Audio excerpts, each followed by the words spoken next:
Bonjour et bienvenue dans notre capsule d'aujourd'hui. Donc, on est toujours sur la programmation en langage Python pour la SNT et la physique-chimie. Et donc, aujourd'hui, on va découvrir comment faire une instruction tant que quelque chose n'est pas acquis. Donc, c'est typiquement, nous sommes le 31 décembre et on fait le décompte. 10, 9, 8, 7, 6, 5, 4, 3, 2, 1, 0. Bonne année. OK? Donc, on va partir d'une valeur 10 et on va enlever 1 à chaque étape. Donc tant qu'on n'a pas atteint le 1, il va continuer. Et quand on l'a atteint, il va afficher bonne année. D'ailleurs, au passage, j'ai essayé d'écrire un peu plus gros le code, j'espère que ça ira mieux. Donc j'enlève le précédent, coucou les loulous, et je vais aller définir la variable nombre qui commence à 10. D'accord? Si on voulait commencer le décompte à 100, on aurait mis 100. Nombre égal à 10. Ensuite, la petite nouveauté, c'est la boucle while. While, ça se lit tant que. Tant que la condition qu'on va mettre entre parenthèses n'est pas OK, donc n'est pas atteint, donc while. Entre parenthèses, donc tant que nombre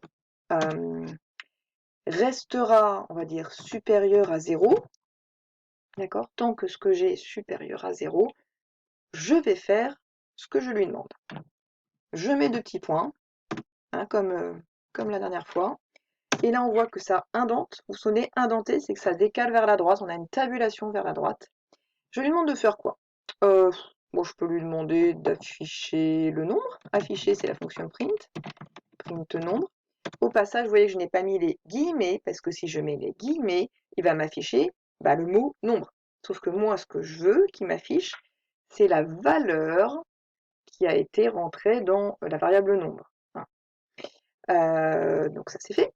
Ensuite, pour lui dire qu'on veut passer de 10 à 9, je vais lui dire que nombre est égal à nombre moins 1. Ça veut dire quoi? Ça veut dire que je prends la valeur, donc si c'est le premier tour de manivelle, moi j'appelle ça les tours de manivelle, d'accord? Dans la boucle. La première valeur qui sera affichée ici, ça sera 10. Donc, le nouveau nombre serait égal à 10 moins 1. Et à chaque fois, on va reprendre la valeur précédente, on va lui enlever 1, et ça, on va le rentrer dans la variable nombre. Donc le nouveau nombre, c'est l'ancien moins 1. Quand on aura fini, je vais vouloir afficher bonne année. Et là, pour le coup, je mets les guillemets bonne année. Hop là, on teste si c'est bon. Et c'est OK. Donc on est bien parti de 10. Au début, mon nombre valait 10. Donc tant que ce nombre restera supérieur à 0, je vais afficher le nombre. Donc au début, ça fait 10. Entre-temps, ici, je lui enlève 1. Donc au prochain tour où je recommence, on aura bien 9 qu'on a là. OK. Donc là, au dernier tour, j'avais 1, auquel j'ai enlevé 1, donc j'ai atteint le 0. Et là, bonne année.